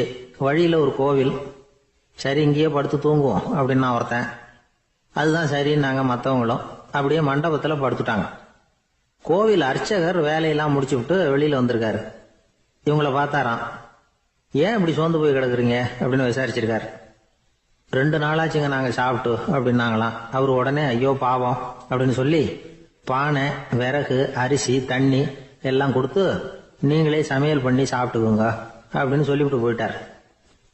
இந்த 4 பேருக்கும் சமையல் பண்ணி சாப்பிடணும்னு ஆசையா தான் இருந்தது. ஆனா அடுப்பு பற்ற வைக்கணுமே, அதுக்கு தீப்பெட்டி வேணுமே. தீப்பெட்டி இல்ல. இப்ப முழு சோம்பேறி ஆரம்பிச்சான். அடுத்தவனை பார்த்து, டேய் கடைக்கு போய் ஒரு தீப்பெட்டி வாங்கிட்டு வாங்க அப்படின்னு அவன் வழக்கம் போல அடுத்தவங்க கிட்ட சொல்லியிருக்கான். அவன் அதுக்கு அடுத்தவங்க கிட்ட சொல்லியிருக்கிறான். கடைசியா கால் சோம்பேறி கிட்ட வந்து சேர்ந்தது. அவனும் அது நம்மால முடியாது அப்படின்னு பேசாம இருந்துட்டான். இப்ப தீப்பெட்டி வேணுமே, அதுக்கு என்ன பண்றது? அவங்களுக்குள்ள பேசி ஒரு முடிவுக்கு வந்தாங்களாம். அதாவது யாரு முதல்ல வாயை திறந்து பேசுறாங்களோ அவங்க தான் தீப்பெட்டி வாங்கறதுக்கு போகணும் அப்படின்னு. அவ்வளவுதான். உடனே 4 பேரும் வாயை கெட்டியா மூடிக்கிட்டு படுத்துக்கிட்டாங்க. அவங்க சமையல் பண்ணி சாப்பிட்டாங்களா என்ன அப்படிங்கறது அர்ச்சகருக்கு தெரியல. சரி பார்த்துட்டு வரலாமேன்னு வந்தார். வந்து பாக்குறாரு, இவங்க 4 பேரும் அசையாம படுத்து கிடக்குறாங்க. அர்ச்சகர் பயந்துட்டார். ஒருவேளை பசி தாங்காம செத்து போட்டாங்களோ அப்படிங்கிற பயம், அல்லது நாம கொடுத்த உணவுப் பொருள்ல ஏதாவது விஷம் கலந்துருக்குமோ அப்படின்னு பயந்தார். அப்படின்னா நம்ம மேல பழி வந்துருமே அப்படின்னு நினைச்சு நடுங்க ஆரம்பிச்சுட்டார். அப்புறம் அவரும் ஒரு முடிவுக்கு வந்தாராம். கோவிலுக்கு பக்கத்திலேயே ஒரு பெரிய குழி இருந்தது. அதுல ஒவ்வொருத்தரையா இழுத்துக்கிட்டு போய் போட்டார். கொஞ்சம் மண்ணை தள்ளினார். காலால மிதிச்சார். அவர் மிதிச்ச மிதி ஒருத்தன் அடி வயத்துல போட்டுவிட்டது. அவன் உடனே வலி தாங்காம ஐயோ அம்மான்னு அலர்னான். உடனே நடந்தது என்ன தெரியுமா? மத்த 3 பேரும் துள்ளி எழுந்திருச்சாங்களாம். அவனை பார்த்து நீ தாண்டா தீப்பெட்டி வாங்க போகணும், நீ தாண்டா வாங்க போகணும், நீ தான் சத்தம் போட்ட அப்படின்னு சொல்லி ஆரம்பிச்சுட்டாங்களாம். அர்ச்சகர் பார்த்தார். இது பேய் மாதிரி தெரியுதுன்னு நினைச்சுக்கிட்டு ஒரே ஓட்டமா ஓடி போட்டாராம். கிராமப்புறங்கள்ல இப்படி ஒரு கதையை சொல்றது உண்டு. சோம்பல்ங்கிறது நம்ம முன்னேற்றத்துக்கு பெரிய தடை அப்படிங்கறத நாம புரிஞ்சுக்கணும். அதுதான் இந்த கதை சொல்ற நீதி. ஒரு பள்ளிக்கூடத்துல ஒரு புதுமையான போட்டி நடந்துதான். அதாவது சோம்பேறித்தனத்துக்கு பரிசு. அதுல 2வது பரிசு யாருக்குன்னு அறிவிச்சாங்க. ஒரு பையன் எழுந்திருச்சு மெதுவா நடந்து போய் பரிசை வாங்கிட்டான். அடுத்தது முதல் பரிசு யாருக்கு அப்படின்னு அறிவிச்சாங்களாம். அவன் கடைசி வரிசையில இருந்து கத்தனானா, ஐயா அதையும் அந்த பையன் மூலமாவே கொடுத்து அனுப்பி வச்சிருங்க, இங்க வந்தது நான் வாங்கிக்கிறேன் அப்படின்னு. ஒரு ஊர்ல ஒரு ஆள் இருந்தான். தையல் கடை வச்சிருந்தான். அவங்கிட்ட ஒருத்தன் ஒரு சட்டை துணி எடுத்து கொடுத்து தைக்க சொல்லியிருந்தான். வர்ற சனிக்கிழமை வா வந்து வாங்கிட்டு போ அப்படின்னு அவன் சொல்லியிருந்தான். அதே மாதிரி இவன் வந்தான். அவன் தச்சு வச்சிருந்த சட்டையை கொடுத்தான். இவன் வாங்கி அங்கேயே போட்டு பார்த்தான். கை நீளம் ஒண்ணுக்கு ஒண்ணு வித்தியாசமா இருந்தது. வலது கை இடது பக்கத்தை விட நீளம் குறைச்சலா இருந்தது. அவன் முணுமுணுக்க ஆரம்பிச்சுட்டான். என்ன இது இப்படி தைச்சுட்டியேன்னு. இதுக்கு அவன் சொன்னான், ஐயோ இதுக்காகவா சங்கடப்படுறீங்க? வலது கையை மட்டும் கொஞ்சம் உள்ள இழுத்தாப்புல வச்சுக்கிட்டீங்கன்னா சரியா போகுது.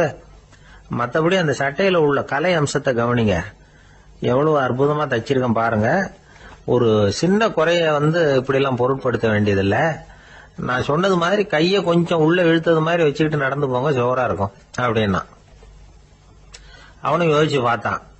சரியான யோசனையா தான் தோணுச்சு. கொஞ்சம் முயற்சி பண்ணி வலது கையை கொஞ்சம் உள்ள இழுத்து சட்டை சரியா இருக்கிறது மாதிரி பண்ணிக்கிட்டான். இப்ப மறுபடியும் ஒரு பிரச்சனை. வலது கையை உள்ள இழுத்த மாதிரி அப்படியே வச்சுக்கிட்டதும் முதுகு பக்கம் கொஞ்சம் துணி தளர்த்தியா தொங்குறது மாதிரி தெரிஞ்சது. என்ன இது முதுகு பக்கம் துணி குவிஞ்சுட்டுதே தொங்குதே அப்படின்னா மறுபடியும், அடடா இதுக்காகவா கவலைப்படுறீங்க? உடம்ப அதுக்கு தகுந்த மாதிரி கொஞ்சம் வளைச்சிக்கிட்டா சரியா போடுது. இதுக்காக அந்த அழகான தையலை பிரிச்சு அதுல உள்ள கலை அம்சத்தை கெடுக்கிறதுக்கு என் மனசு இடம் தரல. எவ்வளவுக்கு தளர்த்தியா இருக்கோ அவ்வளவுக்கு கொஞ்சம் உடம்ப வளைச்சி அப்படி குனிஞ்சது மாதிரி போங்க போதும் அப்படின்னா. அதுவும் நல்ல யோசனையா தான் பட்டுது இவனுக்கு. சரின்னு சொல்லிவிட்டு புறப்பட்டான். தெருவில் இறங்கினான். கைய கொஞ்சம் உள்ள இழுத்தான். உடம்ப கொஞ்சம் முன்னால வளைச்சான். சட்டைக்கு தகுந்த மாதிரி உடம்ப பண்ணிட்டான். மெதுவா நடந்து போறான். இப்போ எதிரில் இன்னொருத்தன் வரான். இவனை பாக்குறான். இவன் போட்டிருக்கிற சட்டைய பாக்குறான். ஆஹா அற்புதம்ங்கிறான். சும்மா சொல்லக்கூடாது, ரொம்ப நல்லா இருக்கு, நிச்சயமா இது இந்த ஊர் மேல தெருவில் இருக்கிற ஒருத்தன் இருக்கானே, அவன் தச்சதா தான் இருக்கணும் அப்படின்னா. இதை கேட்டதும் அவனுக்கு ஆச்சரியம். எப்படி அவ்வளவு கரெக்டா கண்டுபிடிச்சிங்க அப்படின்னு கேட்டிருக்கான். இதுக்கு அந்த வழிபோகன்னு சொன்னானா, அவன் ரொம்ப கெட்டிக்காரன். உங்களை மாதிரி உடம்பும் கையும் வளைஞ்சு போன ஒரு ஆசாமிக்கு அவனை தவிர வேற யாராலேயும் இவ்வளவு பொருத்தமான ஒரு சட்டையை தைக்க முடியாது அப்படின்னானா. பாருங்க, அவனுக்காக இவன் அனுசரிக்க போய் இவனோட நிலைமை எப்படி ஆயிடுது பாருங்க. இதே மாதிரிதான் சில சடங்குகளும் சம்பிரதாயங்களும் நம்மளை கோமாளி ஆக்கி விட்டுரும். எதுவா இருந்தாலும் அதுல அறிவுபூர்வமான அணுகுமுறை அவசியம். ஒரு நர்ஸ் அவசரமா ஓடி டாக்டர் கிட்ட சொல்லிச்சான், டாக்டர் ஒரு தப்பு நடந்து போச்சு, 10ஆம் நம்பர் பெட்ல இருக்கிற பேஷண்ட்டுக்கு காலில் ஆபரேஷன் பண்றதுக்கு பதிலாக கையில ஆபரேஷன் பண்ணி விட்டீங்க. கை ஆபரேஷன் பண்ணிக்க வேண்டிய ஆள் 7ஆம் நம்பர் பெட்ல இருக்கார் அப்படின்னு தான். அதுக்கு ஒரு பதட்டப்படாம சொன்னாராம், பரவாயில்ல, இவரை தூக்கி 7ஆம் நம்பர் பெட்ல போட்டுரு அப்படின்னா. ஒரு வயசான பாட்டியும் தாத்தாவும் ஒரு பூங்காவில் உட்காந்து பேசிக்கிட்டு இருக்கிறாங்க. அவங்களுக்கு கல்யாணம் ஆகி 53 வருஷம் ஆச்சு. பிள்ளைங்கள்லாம் படிச்சு பெரிய பெரிய வேலையில இருக்கிறாங்க. பேரன் பேத்திகளும் நல்ல நிலைமையில இருக்கிறாங்க. இந்த தாத்தாவும் பாட்டியும் சிரிச்சு பேசிக்கிட்டு இருந்தத ஒரு பெரியவர் பார்த்தார். அவருக்கு ஆச்சரியமா இருந்தது. இந்த வயசுலயும் இவ்வளவு அந்யோன்யமா இவங்க பேசிக்கிட்டு இருக்கிறாங்களே அப்படின்னு நினைச்சார். சரி, நேரிலேயே கேட்டுருவோமே அப்படின்னு நினைச்சுக்கிட்டு கிட்ட போனார். உங்க மன வாழ்க்கையின் வெற்றிக்கான ரகசியம் என்ன அப்படின்னு கேட்டார். இதை கேட்டதும் அந்த தாத்தா சிரிச்சுக்கிட்டே பாட்டியை பார்த்தாராம். அதுக்கப்புறம் சொன்னாராம், நான் இந்த அம்மாவை கல்யாணம் பண்ணிக்கிட்டதுக்கும் எங்களுடைய இல்வாழ்க்கை இவ்வளவு நாளா பலம் குறையாம மகிழ்ச்சியா இருக்கிறதுக்கும் காரணம் ஒண்ணுதான். அது என்ன காரணம்னா, எங்களுக்கு இடையில பொதுவா நிறைய குறைகள் உண்டு, அதுதான் காரணம் அப்படின்னாராம். அவர் சொல்றது சரிதான் அப்படிங்கறது மாதிரியே அந்த பாட்டியும் அவரை நிமிர்ந்து பார்த்தாங்களாம்.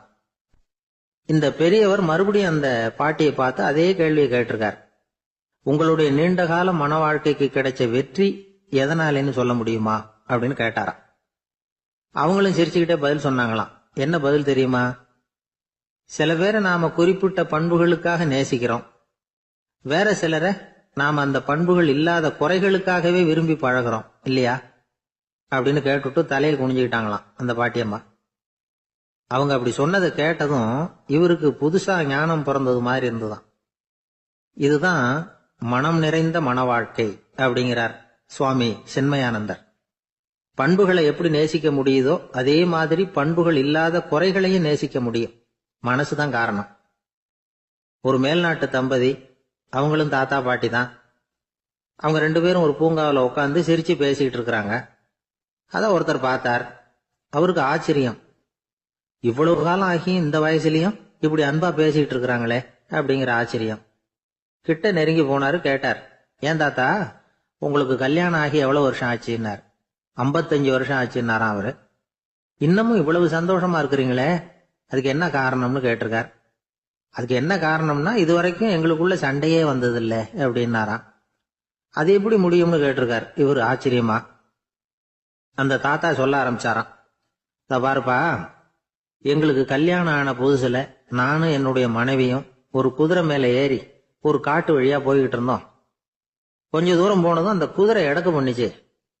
நான் உடனே கீழே இறங்கி அந்த குதிரையை பார்த்து, இது உனக்கு முதல் தடவை அப்படின்னு மிரட்டலா சொல்லிவிட்டு ஏறி உக்காந்தேன். மறுபடியும் போனோம். கொஞ்ச தூரம் குதிரை நல்லபடியா நடந்து போச்சு. மறுபடியும் எடக்கு பண்ண ஆரம்பிச்சுட்டுது. நான் கீழே இறங்கினேன். கையில் இருந்த சாட்டையால ஓங்கி ஒரு அடி கொடுத்தேன். இது உனக்கு 2வது தடவை அப்படின்னு சொல்லிவிட்டு ஏறி உக்காந்தேன்.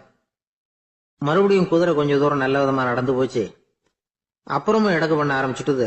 அந்த சமயத்துல ஒரு ஆற்று பாலத்தை கடந்து போய்கிட்டு இருக்கிறோம். நான் கீழே இறங்கினேன். என்னுடைய மனைவியையும் கீழே இறங்க சொன்னேன். அந்த குதிரையை பிடிச்சி அப்படியே ஆத்துல தள்ளி விட்டுட்டேன். தள்ளி விட்டுட்டு, இது உனக்கு கடைசி தடவை அப்படின்னு சொன்னேன்.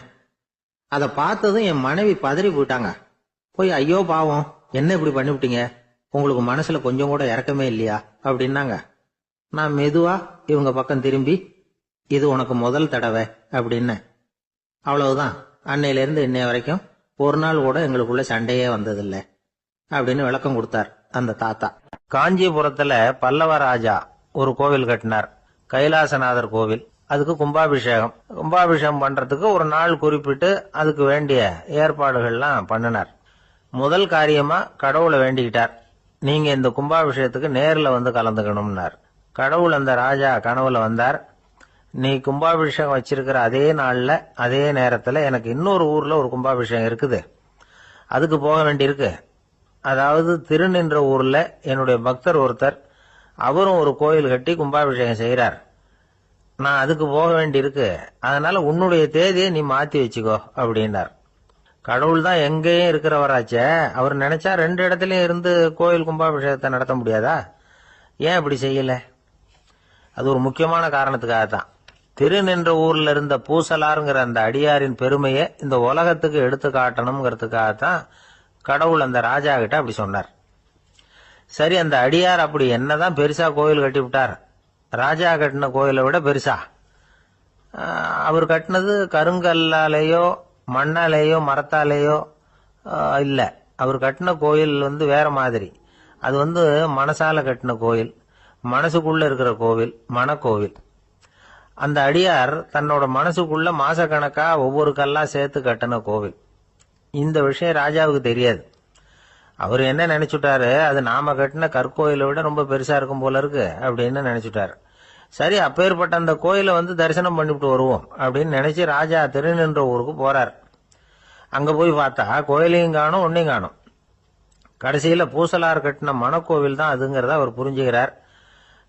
உடனே அந்த அடியாரின் காலில் விழுந்து வணங்குறார். அவரோ, இது மனசால முயன்ற கோவில், இதுக்கு இத்தனை பெருமையா அப்படின்னு ஆச்சரியப்படுறார். இதுல ஆச்சரியப்படுறதுக்கு ஒண்ணும் இல்ல. ஆண்டவன் விரும்புறது அகபக்தியை தவிர புற தோற்றங்களே அல்ல. இத நாம புரிஞ்சுக்கிட்டோம்னா நமக்குள்ள எந்த வேறுபாடுகளும் வர்றதுக்கு வழியே இல்லை. இன்னொரு ராஜா இருந்தார். அவரு ஆண்டவனுக்கு படைக்கிறதுக்காக ஒரு தார் நல்ல செவ்வாழை பழமா எடுத்துக்கிட்டு போகணும்னு நினைச்சார். அதனால முத நாளே அதை வாங்கிட்டு வர சொன்னார் வேலைக்காரங்கிட்ட. வேலைக்காரன் போனா கடைத்தெருவில் ஒரு தார் பழம் வாங்கினா. வர்ற வழியில அவன் குடிசை. அப்படியே எட்டி பார்த்துட்டு போவோமேன்னு நினைச்சான். போனான். அங்க இவனோட குழந்தை பாவம் பசியால கத்திட்டு இருக்கு. இவன் பார்த்தான், இவ்வளவு பெரிய தாரில் ஒரு 2 பழம் எடுத்தா தெரியவா போகுது அப்படின்னு நினைச்சு ஒரு 2 பழத்தை பிச்சு அந்த குழந்தைகிட்ட கொடுத்தான். அதை வாங்கி வயிறார சாப்பிட்டது. பசி அடங்குச்சு, விளையாட போட்டுது. இவன் அதுக்கப்புறம் வாழைப்பழத்தை எடுத்துக்கிட்டு அரண்மனைக்கு வந்தான். 2 பழம் பிச்சிருக்கிறது ராஜாவுக்கு தெரிஞ்சு போச்சு. இவன் உண்மையை சொல்லிவிட்டான். உடனே ராஜா, கடவுளுக்கு படைக்க வேண்டிய பொருளை குழந்தை எச்சில் பண்ண விட்டுருக்கியே அப்படின்னு சொல்லி அவனை கட்டி வச்சு சாட்டையால் அடிச்சார் பாவம். மறுநாள் பழத்தை கோயிலுக்கு எடுத்துட்டு போனார். கடவுள் முன்னாடி வச்சார். கடவுள் கண்ணை திறந்து பார்த்தார், பழம்லாம் அழுகி இருக்குது. என்ன இது அழுகி போன பழம் அப்படின்னார். ராஜா முழிச்சார். நல்லா தானே இருந்தது அப்படின்னு நினைச்சார். அப்போ கடவுள் அந்த ராஜா கிட்ட சொன்னாராம், இத பாருப்பா, இந்த தாரில் 2 பழம் தான் நல்ல பழம், அந்த 2 பழங்களையும் நேத்திக்கே நான் சாப்பிட்டுட்டேன் அப்படின்னாராம். அப்பதான் ராஜாவுக்கு புரிஞ்சுது, ஏழை குழந்தையின் பசியை தீர்க்கறதுக்காக உதவுன அந்த 2 பழம் தான் இறைவன் சாப்பிட்ட பழம்னு. இறைவன் இருக்கிற இடம் எது? இதுதான். இந்த உலகத்துல மனுஷன் எவ்வளவோ தவறுகள் செய்யறான். அதுக்கெல்லாம் என்ன காரணம்? அதை பத்தின ஆராய்ச்சி தான் இன்னைக்கு. இதுக்கு ஆராய்ச்சி என்னத்துக்கு, அது தெரிஞ்ச விஷயம் தானே அப்படின்னு நீங்க நினைக்கலாம்.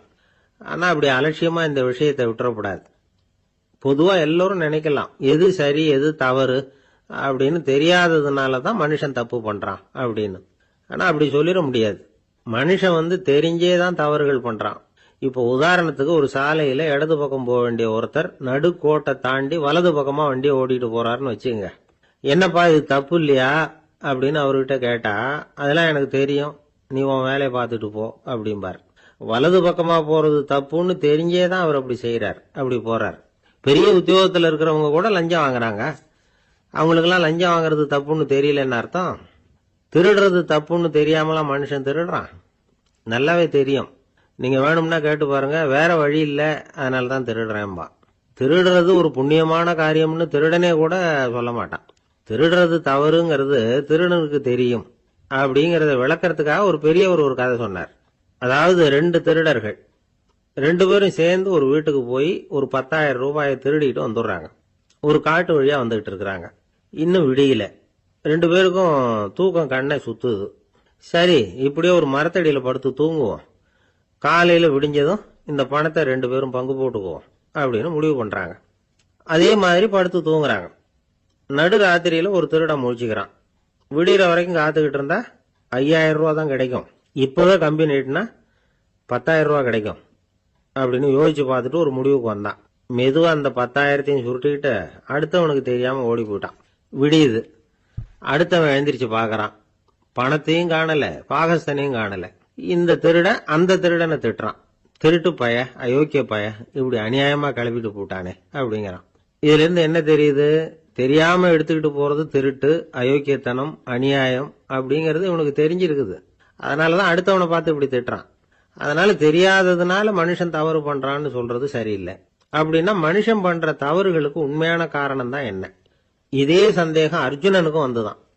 அதனாலதான் அவன் பகவானை பார்த்து கேக்குறான். மனுஷன் தன் விருப்பத்துக்கு விரோதமா ஏதோ ஒரு சக்தியினால பலாத்காரமா இழுக்கப்பட்டது மாதிரி பாவம் பண்றானே, அந்த சக்தி என்ன அப்படின்னு கேக்குறான்.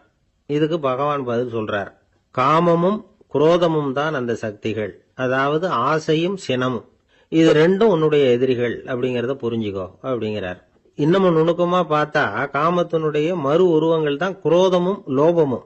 ஆசை நிறைவேறலன்னா குரோதம், அதாவது கோபம். ஆசை நிறைவேறிட்டதுன்னா லோபம், அதாவது பேராசை. பாவத்தை கண்ட்ரோல் பண்ணணும்னா அதுக்கு மெயின் சுவிட்ச் எது அப்படிங்கறது இப்பதான் தெரியுது. அதுக்கு மனுஷன் தெரிஞ்சேதான் தவறு பண்றான் அப்படின்னு பேசிக்கிட்டோமே. அதுக்கு ஒரு உதாரணம். ஒரு ஆளு ஹோட்டல்ல சாப்பிட போனான். சாப்பிட்டு முடிச்சான்.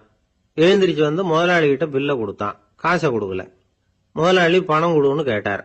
இவன் என்கிட்ட பணம் இல்லைன்னா. முதலாளி கொஞ்சம் கூட அலட்டிக்கல. உள்ள இருந்து ஒரு ஆளை கூப்பிட்டார். இவனை கூப்பிட்டுட்டு போய் இட்லி மாவு ஆட்ட சொல்லுனார். இவனும் கவலைப்படாம உள்ள போயிட்டான். அப்போ அழைச்சிட்டு போற ஆளு கேக்குறான், ஏன் சார் சாப்பிடுறதுக்கு முன்னாடி காசு இல்லைங்கிறது உங்களுக்கு தெரியாதா அப்படின்னு கேக்குறான். தெரியும், காசு இல்லைங்கிறதும் தெரியும், காசு இல்லாம சாப்பிட்டா மாவாட்டணுங்கிறதும் தெரியும் அப்படின்னா அந்த ஆள். அப்படின்னா நீங்க உங்க வீட்லயே சாப்பிட்டு இருக்கலாமே அப்படின்னு கேக்குறான் அவன். அதுக்கு இவர் சொல்றாரு, அது எப்படி, அங்க சாப்பிட்டாலும் நான் இதே வேலையை தானே செய்ய வேண்டியிருக்கும் அப்படின்னாராம். ஒரு ஊர்ல ஒரு மன்னன் இருந்தான், கொடுங்கோல் மன்னன். நிறைய தொந்தரவு பண்ணிட்டு இருந்தான். அவன் ஒரு தடவை என்ன பண்ணான் தெரியுமா? ஒரு தப்பும் பண்ணாத ஒரு இளைஞனை பிடிச்சி ஜெயில அடைச்சுட்டான். அந்த பையனோட சொந்தக்காரங்கள்லாம் ராஜா கிட்ட போனாங்க. அவன் ஒரு தவறும் பண்ணல, அவனை விடுதலை பண்ணுங்க அப்படின்னு கெஞ்சி கேட்டுக்கிட்டாங்க. மன்னன் யோசனை பண்ணான். அந்த இளைஞனை கூப்பிட்டுட்டு வர சொன்னான். அவனை கொண்டாந்து ராஜா முன்னாடி நிறுத்தினாங்க. இதை பாருப்பா, உன்னை நான் விடுதலை பண்ணுவேன், ஆனா ஒரு கண்டிஷன். அந்த நிபந்தனையை நீ நிறைவேற்றினா உனக்கு விடுதலை அப்படின்னா மன்னன். சரின்னு ஒத்துக்கிட்டான் பையன். மன்னன் கண்டிஷன் என்னங்கிறத சொன்னான். உங்ககிட்ட ஒரு செம்மறி ஆட்டை கொடுக்க போறேன். 1 மாசத்துக்கு அதுக்கு தேவையான தீனியையும் கொடுக்க போறேன். 1 மாசம் கழிச்சு அந்த ஆட்டை எடை போட்டு பார்ப்பேன். அந்த ஆட்டின் எடை கொஞ்சம் கூட கூடி இருக்கக்கூடாது. எடை கூடி இருந்தா உனக்கு விடுதலை கிடையாது. என்ன சொல்ற அப்படின்னா. பையனுக்கு ஒன்றும் புரியல, பயமா போயிட்டுது. குழம்பிக்கிட்டே நின்றுகிட்டு இருக்கிறான். சரி, ஒரு நாள் டைம் தரேன், நல்லா யோசனை பண்ணி பார்த்துட்டு நாளைக்கு உன் முடிவை சொல்லு அப்படின்னா மன்னன். பையன் கவலையோட வெளியில வந்தான். அங்க ஒரு பெரியவர் நின்றுகிட்டு இருந்தார். அவர்கிட்ட விஷயத்த சொன்னான். அந்த பெரியவர் இந்த பையனுக்கு காதோட காதா ஒரு வழியை சொல்லி கொடுத்தார். அதை கேட்டதும் பையன் மறுபடியும் மன்னன் முன்னாடி நின்னா, உங்க நிபந்தனையை ஏத்துக்கிறேன்னு சொன்னான். மன்னன் ஒரு ஆட்டுக்குட்டியையும் அதுக்கு 1 மாசத்துக்கு தேவைப்படுற தீவனத்தையும் கொடுக்கும்படியா உத்தரவு போட்டான். கொடுத்தாங்க. ஓடிட்டு போயிட்டான். 1 மாசம் தினமும் தவறாம அந்த தீவனத்தை ஆட்டுக்குட்டிக்கு போட்டுக்கிட்டு இருக்கிறான். 1 மாசம் கழிச்சு அந்த ஆட்டை அரண்மனைக்கு ஓட்டிட்டு போனான். மன்னன் அதை எடை போட்டு பாக்குறான். எடை கூடவே இல்லை, அப்படியே தான் இருக்குது. உடனே போட்ட நிபந்தனைப்படி அந்த இளைஞனை விடுதலை பண்ணிவிட்டான். சரி, ஆட்டுக்கு எடை கூடாம இருக்கிறதுக்கு அந்த பெரியவர் சொல்லி கொடுத்த யோசனை என்ன அப்படின்னா, அது வேற ஒண்ணும் இல்ல. அந்த ஆட்டுக்கு எதிரில் அது கண்ணுல படுற மாதிரி ஒரு ஓநாயை கட்டி போட சொன்னார். அவ்வளவுதான். ஆட்டுக்கு ஓநாய்ங்கிறது பிறவி பகை. ஓநாயை பார்த்தா ஆடு நடுங்க ஆரம்பிச்சிரும், அவ்வளவு பயம். தினமும் அந்த ஆடு பயந்துகிட்டே தீனி சாப்பிட்டுது, எடை கூடல. அதுதான் ரகசியம். இது சின்ன பிள்ளைங்களுக்கான ஒரு கதை. இதுல இருந்து தெரிஞ்சுக்க வேண்டிய உண்மை என்னன்னா, நாமெல்லாம் சாப்பிடுறப்ப மனசும் உடம்பும் அமைதியா இருக்கணும். அப்பதான் அது உடம்புல ஒட்டும். அவசரத்திலையும் பயத்திலையும் சாப்பிட்டா அது சரியா ஜீரணம் ஆகாது. இன்னொரு ராஜா இருந்தார். அவரும் ஒரு இளைஞனை ஜெயில அடைச்சு விட்டார். விடுதலை பண்ணணும்னா ஒரு கண்டிஷன்னார். என்னன்னு கேட்டான். ஒரு ஆட்டுக்குட்டியை உன் முன்னாடி கொண்டாந்து நிறுத்துவேன், நீ அதுகிட்ட ஒரு கேள்வி கேட்கணும், அதுக்கு சரியான பதில சொல்லணும். அப்படி செஞ்சுட்டா உனக்கு விடுதலைன்னார். இளைஞன் யோசனை பண்ணி பார்த்தான். சரின்னு ஒத்துக்கிட்டான். அது பிரகாரமே ஆட்டுக்குட்டிய பதில் சொல்ல வச்சுட்டான். என்ன நடந்தது தெரியுமா? ஆட்டுக்குட்டியை கொண்டாந்து நிறுத்தினாங்க. இவன் மெதுவா அதுகிட்ட போனான். அது காதுகிட்ட போய் ஏப்ரலுக்கு அடுத்த மாசம் என்ன மாசம்னு கேட்டான். அது உடனே மேன்னு கத்திச்சு. இவன் விடுதலை ஆயிட்டான். இமயமலை அடிவாரத்துல ஒரு மடம். அங்க ஒரு சன்னியாசி இருந்தார். அவர்கிட்ட ஒருத்தர் வந்தார். சுவாமி, ஆசைய உதற நினைக்கிறேன், முடியல, ஒட்டிக்கிட்டே வருது அப்படின்னாராம். இப்படி உட்கார, ஒரு கதை சொல்றேன் அப்படின்னு சொல்லி அவர் சொல்ல ஆரம்பிச்சாராம். அவர் சொன்ன கதை என்னன்னா, ஒரு ஊர்ல ஒரு ஆள் இருந்தான். அவன் பேரு குப்புசாமி. அவன்கிட்ட எப்பவும் ஒரு பழைய தொப்பி இருக்கும், விடவே மாட்டான். அதனால அவனை எல்லாரும் தொப்பி சாமி அப்படின்னு தான் கூப்பிடுறது வழக்கம். ஒரு புது தொப்பி வாங்கிக்கப்படாதாப்பா அப்படின்னு நண்பர்கள்லாம் சொல்லி பார்த்தாங்க. பணத்துக்கு எங்க போவேன் அப்படின்னு விட்டானா. பணம் வச்சிருக்கான், செலவு பண்ண மனசு வரல, மகா கஞ்சன். பழைய பாட்டில்கள்லாம் வாங்கி வித்துக்கிட்டு இருந்தான். அப்படி ஒரு தடவை பழைய கண்ணாடி சாமான்களை ஏலத்தில் எடுத்தப்போ அதில் ஒரு அருமையான சென்ட் பாட்டில் கிடைச்சது. உடனே ஒரு ஐடியா பண்ணான். அந்த சென்ட்டை சின்ன சின்ன பாட்டில்களில் அடைச்சி ஜன்னல் ஓரமாக அடுக்கி வச்சுட்டான். அதை விற்றா நிறைய பணம் கிடைக்குமே, அதனால. இதுக்கு இடையில ஒரு நாள் அவன் அப்படியே உட்காந்துருந்தான். அந்த நேரம் நண்பன் வந்தான். ஏண்டா, உன் பழைய தொப்பியை மாற்றப்படாதா? ஊரில் எல்லாரும் கேலி பேசுகிறாங்களே உன்னை தொப்பி சாமின்னு அப்படின்னு சொல்லி கேட்டிருக்கான். இந்த சென்ட் பாட்டில் விற்றதும் பணம் வரும், அதுக்கப்புறம் பார்க்கலாம் அப்படின்னு நானா இவன். சரி வா, நீச்சல் குளத்துக்கு போயிட்டு வருவோம் அப்படின்னு கூப்பிட்டுருக்கான் நண்பன். 2 பேரும் போனாங்க. அதே நேரம் அந்த ஊர் நீதிபதியும் அங்கே குளிக்க வந்தாராம். அவர்கிட்ட இருந்தது விலை வசந்த ஒரு புது தொப்பி. அதை அங்கே இருந்த ஸ்டாண்டில் மாட்டிவிட்டு குளிக்க போனார். இதுக்கிடையில குப்புசாமி குளிச்சுட்டு வந்தான். அவனுடைய பழைய தொப்பியை காணல. அந்த புது தொப்பியை பார்த்தா இது நண்பனுடைய வேலை தான் அப்படிங்கிறதாக புரிஞ்சுக்கிட்டு அதை எடுத்து மாட்டிக்கிட்டு வந்துட்டான். நீதிபதி குளிச்சுட்டு வந்து பார்க்குறாரு, தொப்பியை காணும். போலீஸில் புகார் கொடுத்தார்.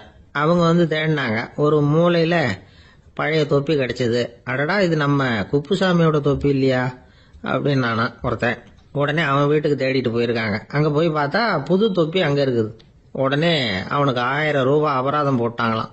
அவன் பணத்தை கட்டிவிட்டு ரொம்ப எரிச்சலோட வீட்டுக்கு வந்தான்.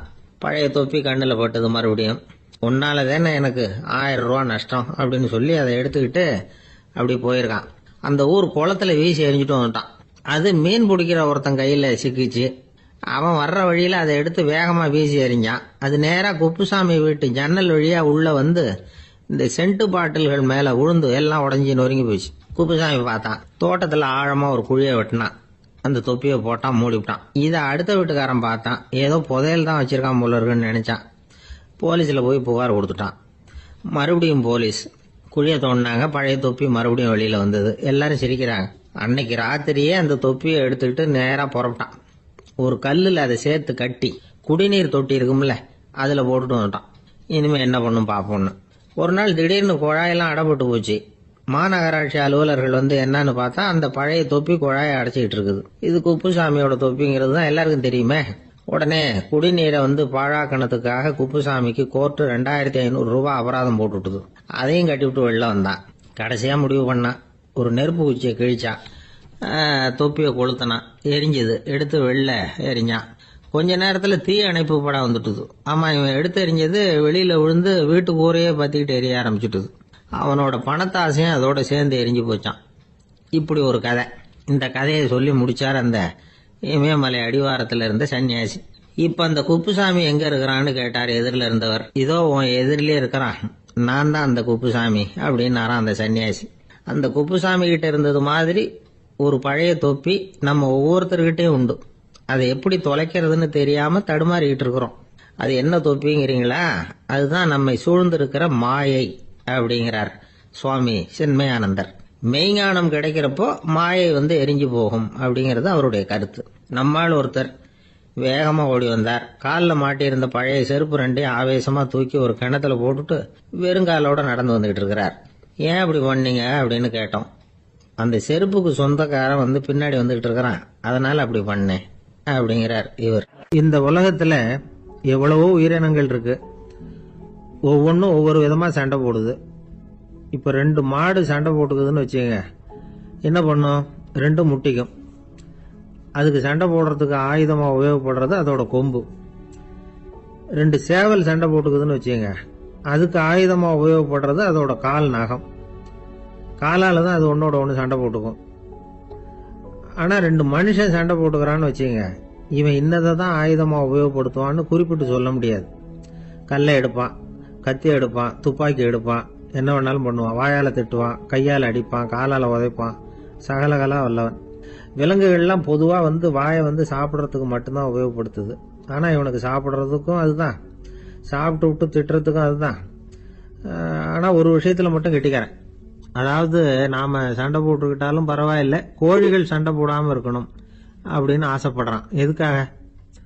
கோழிகள் சண்டை போடாமல் இருந்தால் நிறைய முட்டைகள் போடுமா, அதுக்காக தான் இந்த அக்கறை.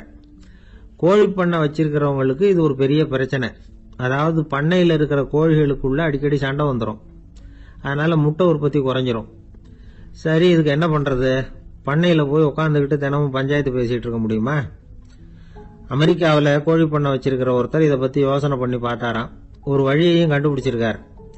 கோழிக்கெல்லாம் மூக்கு கண்ணாடி மாட்டி விட்டுட்டோம்னா அது சண்டை போடுற குணம் குறைஞ்சிரும், முட்டை அதிகமாகிடும். அந்த கண்ணாடியில் உள்ள லென்ஸ் சிவப்பு நிறத்தில் இருக்கணும், அவ்வளவுதான் அப்படின்னு அவர் கண்டுபிடிச்சாராம். இது ஏற்கனவே நடைமுறையில் கண்டுபிடிக்கப்பட்ட ஒரு விஷயம். ஆனால் எல்லா கோழிக்கும் சிவப்பு மூக்கு கண்ணாடி எப்படி மாட்டி விடுறது?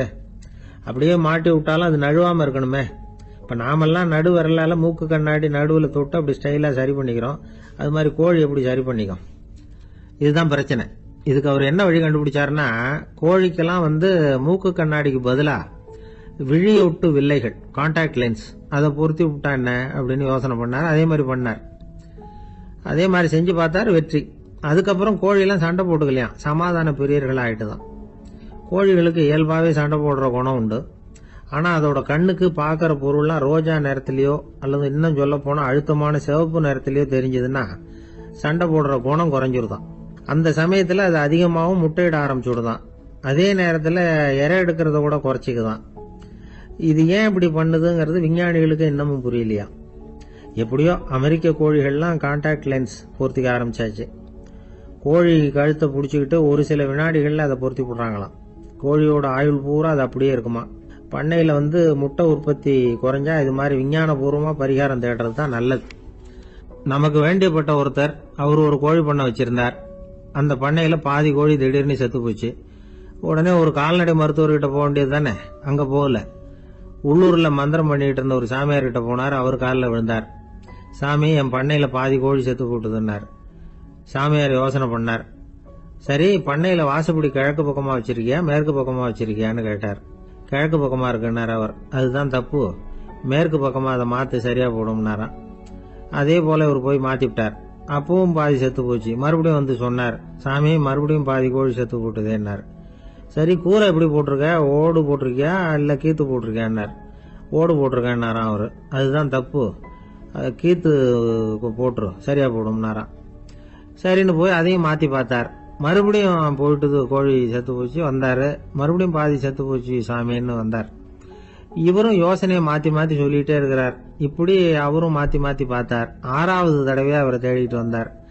அந்த சமயத்தில் இவர் ரொம்ப தீவிரமாக யோசனை பண்ணி பார்த்துட்டு, அது சரிப்பா, நீயும் என்கிட்ட சளைக்காமல் வந்துகிட்டு இருக்கிற, நானும் யோசனை சொல்லிட்டு இருக்கேன்.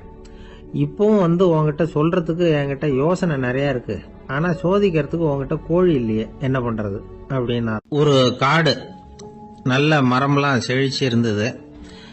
அப்படிப்பட்ட காட்டில் ஒரு சாது இருந்தார். அவர் எப்படின்னா, எப்பவும் ஒரு மரத்தடியில் உட்காந்துருப்பார். ஏன்னா அவருடைய இருப்பிடமே அதுதான். அவர் என்ன பண்ணுவார், 3 கல் வச்சிருந்தார். செங்கல் மாதிரி இருக்கும், ஆனால் அதை விட கொஞ்சம் பெருசாக இருக்கும். எதுக்கு அந்த 3 கல்லுன்னா, அதுதான் அவருடைய படுக்கை. அதாவது தூங்குறப்ப ஒரு கல்லை தலைக்கு கீழே வச்சுக்குவார், இன்னொரு கல்லை இடுப்புக்கு கீழே வச்சுக்குவார், இன்னொரு கல்லை காலுக்கு கீழே வச்சுக்குவார். உடம்ப அப்படியே ஒரு தகட்டால மூடிக்குவார், அப்படியே தூங்கி போடுவார். மழை பெய்யுதுன்னு வச்சுங்க, அவர் உடம்பு 3 கல் மேலே இருக்குதா, அதனால தண்ணி அடியில் ஓடி போடும், உடம்பு நனையாது. மேலே தகடு இருக்கிறதுனால மழையும் உடம்புல படாது. அவர் தூக்கமும் கிடாது, நிம்மதியாக தூங்குவார். பகலில் அந்த 3 கல்லையும் ஒரு சேர ஒரு அடுப்பு மாதிரி வச்சு அது மேலே உட்காந்துக்குவார். அதனால் பாம்பு பூச்சி எதுவும் அவரை தொந்தரவு பண்ணுறதில்ல, அது பாட்டுக்கு நடந்து போயிடும். அவர் பாட்டுக்கு நிம்மதியாக இருப்பார். யாராவது எதையாவது கொண்டுட்டு கொடுத்தா அதை வாங்கி சாப்பிடுவார், அவ்வளவுதான். ஒரு நாள் அந்த நாட்டு அரசன் காட்டுக்கு வேட்டையாட வந்தான். அந்த வழியாக வந்தப்போ இந்த சாது படுத்திருக்கிறத பார்த்தான், பரிதாபப்பட்டான். ஐயோ பாவம், இவர் இப்படி இந்த கல்லு மேல உடம்ப வச்சுக்கிட்டு தூங்குறாரு, என்ன பாடுபடுவார், இவரை நாம அரண்மனைக்கு அழைச்சிட்டு போய் சுகமா நிம்மதியா இருக்கிறதுக்கு வழி செஞ்சு கொடுப்போம், அது ரொம்ப நல்லா இருக்கும் அப்படின்னு நினைச்சான். அப்படி நினைச்சுக்கிட்டே அரண்மனைக்கு வந்துட்டான். அதுக்கப்புறம் ஒரு பல்லக்கையும் 2 சேவகர்களையும் காட்டுக்கு அனுப்பி அந்த சாதுவை மெதுவா இங்க அழைச்சிட்டு வந்துருங்க அப்படின்னு சொல்லி அனுப்பி வச்சான். இவங்க போய் அவர்கிட்ட விவரத்தை சொன்னாங்க. எனக்கு என்னத்துக்கு அரண்மனை வாசம் அப்படின்னார். இருந்தாலும் மன்னர் உத்தரவு, நீங்க அவசியம் வரணும் அப்படின்னாங்க இவங்க. சரின்னு சொல்லிவிட்டு வேற வழி இல்லாம புறப்பட்டார். புறப்படும் பொழுது என்ன பண்ணாருன்னா, மறக்காம அந்த 3 கல்லு, ஒரு தகடு அதையும் எடுத்து பல்லக்குல வச்சுக்கிட்டார். என்னத்துக்கு இதையெல்லாம் எடுத்து வைக்கிறாரு அப்படின்னு சொல்லி அவங்க யோசனை பண்ணாங்க. இருந்தாலும் அதை பத்தி ஒன்றும் கேட்கல. பேசாம அவரை அழைச்சிட்டு போய் அரண்மனையில் விட்டுட்டாங்க. அரசன் ஓடி வந்தான், வரவேற்றான், அறுசுவை உணவு படைச்சான். அவர் படுக்கிறதுக்கு தங்க கட்டில், பட்டு மெத்தை, இப்படி எல்லாம் ஏற்பாடு பண்ணி வச்சான். இங்க படுத்து ஓய்வு எடுத்துங்க அப்படின்னு சொல்லிவிட்டு அவன் பாட்டு போயிட்டான். மறுநாள் காலையில பார்க்கறான், சாது படுத்திருக்கிறார். எப்படி தெரியுமா, அந்த பட்டு மெத்த மேல 3 கல்லையும் வச்சு வழக்கம் போலவே அது மேல படுத்திருக்கிறார். அதுக்கு மேல தகடு. அரசன் பார்த்துட்டு அதிர்ச்சி ஆயிட்டான்.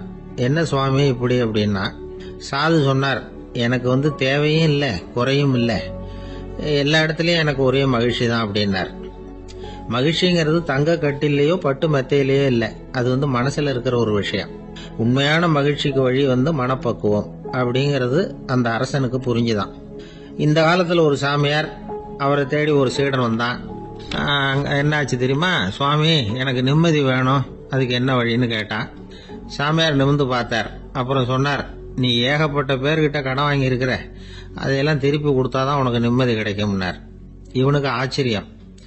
அது எப்படி சாமி, அவ்வளவு கரெக்டா நான் கடன் வாங்கினதை கண்டுபிடிச்சிங்க அப்படின்னா, உனக்கு கடன் கொடுத்து சாமியாரா போனதே நான் தான்ப்பா, அதனாலதான் இந்த கதிக்கு வந்தேன். என்கிட்டயே நிம்மதிக்கு வழி கேட்கிறிய, அதுதான்டா வேதனை அப்படின்னாராம் அவர். ஜப்பான்ல உள்ள ஒரு புத்த விகாரை, அங்க ஒரு வயசான பௌத்த குரு தங்கியிருக்கிறார். ஒரு நாள் ராத்திரி கடுமையான குளிர், அவரால் தாங்க முடியல. பார்த்தார், மரத்துல செஞ்ச புத்த சிற்பங்கள் அங்க நிறைய இருந்தது. அதுல ஒன்ன எடுத்து அதுக்கு தீ மூட்டி அந்த நெருப்புல குளிர் காஞ்சிட்டு இருக்கிறார். மர சிற்பம் தீ வச்சதும் படபடன்னு வெடிக்க ஆரம்பிச்சுட்டுது. அந்த சத்தத்தை கேட்டதும் அந்த புத்த விகாரையின் குருக்கள் வெளியில ஓடி வந்தார். இவர் ஆனந்தமா குளிர் காஞ்சிக்கிட்டு இருக்கிறார். அவரால் பொறுத்துக்க முடியல. தெருவில் தெரிஞ்சுக்கிட்டு இருந்த அந்த பெரியவரை இங்க தங்க அனுமதிச்சதே அவரு தான். இவர் இப்படி பண்றாருன்னு நினைச்சுக்கிட்டே அவரை கோபமா பார்த்தார். ஏன் இப்படி கோபமா பாக்குறீங்க, இப்படி உட்காருங்க அப்படிங்கிறாரு இவர். அவருக்கு இன்னமும் கோபம் வந்துட்டுது. எங்கள் கடவுளை எரிச்சுட்டீங்களே அப்படின்னு சத்தம் போட்டாராம். அப்படியா அப்படின்னு கேட்டுக்கிட்டே அந்த சாம்பலை கிளறினார் இவர். என்ன செய்யறீங்கன்னு கேட்டிருக்காரு அவர். நான் எலும்புகளை தேடுறேன்னாராம். நீங்க ஒரு பைத்தியம், இது ஒரு மர சிற்பம், இதுல எலும்புகள் கிடையாது அப்படின்னாராம். அவருக்கு கோபம் வந்துட்டுது. உடனே வெளியில போங்கன்னு கத்தியிருக்காரு. வெளியில தள்ளி கதவையும் சாத்தி விட்டாராம். மறுநாள் காலையில கதவை திறந்து பார்த்தா அந்த வயசான பெரியவர் ஒரு மைல்கல் மேல சில காட்டு பூக்களை வச்சு புத்தம் சரணம் கச்சாமின்னு சொல்லிக்கிட்டே இருக்கிறார். இவருக்கு சந்தேகமா போட்டுது. கிட்ட போனார். என்ன செஞ்சுக்கிட்டு இருக்கீங்கன்னு கேட்டார். இது என்னுடைய காலை நேர பிரார்த்தனைனாராம். நிஜமாவே நீங்க ஒரு பைத்தியமா தான் இருக்கணும், ஏன்னா அது ஒரு மைல்கல் அப்படின்னாராம். இப்ப அந்த பெரியவர் சொன்னாராம், நீங்க ஒரு மரத்தை புத்தரா நினைக்கும் பொழுது நான் ஏன் ஒரு மைல்கல்ல புத்தரா நினைக்கக்கூடாது? நான் புத்தரை எரிக்கலாம், ஏன்னா அவரை நான் நேசிக்கிறேன். அந்த சிற்பம் மரத்தால் ஆனதுங்கிறது எனக்கு தெரியும். நான் ஒரு மைல்கல்ல தொழலாம், ஏன்னா அது எனது பூக்களை தாங்குது. நான் இந்த மைல்கல்லுக்குள்ள மறைஞ்சிருக்கிற புத்தரை பார்க்கிறேன். யாராவது ஒரு சிற்பி இதை சிலையாக்கினாதான் நீங்க புத்தரை பார்க்க முடியும். அன்னைக்கு ரொம்ப குளிரா இருந்தது. நான் எனக்குள்ள இருக்கிற புத்தரையும் பாதுகாக்கணும். உள்ளே இருக்கிற புத்தரை காப்பாத்துறதுக்காக வெளியில உள்ள புத்தரை எரிக்கலாம், அதுல ஒன்றும் தப்பு இல்லை. அது அவருடைய போதனையிலேயே இருக்கு. உனக்குள் ஜோதியாக இரு அப்படிங்கிறது அவருடைய போதனை. என்னுடைய புத்தர் குளிர்ல நடுங்கிட்டு இருந்தார். அந்த மர சிற்பங்கள் வெயில் மழையில உணர்ச்சி இல்லாம இருந்தது, அதனால அப்படி பண்ணினேன். ஆனா நீங்க என்ன பண்ணீங்க? நான் ஒரு மர புத்தரை எரிச்சதுக்காக உயிருள்ள புத்தரை வெளியில தள்ளி கதவை சாத்தினீங்க அப்படின்னாரா அந்த பெரியவர். உண்மையான பக்திங்கிறது இதுதான். அதாவது உனக்குள் ஜோதியாக இரு அப்படின்னு புத்தர் சொன்னார் இல்லையா, அது மாதிரி தனக்குள் ஜோதியாக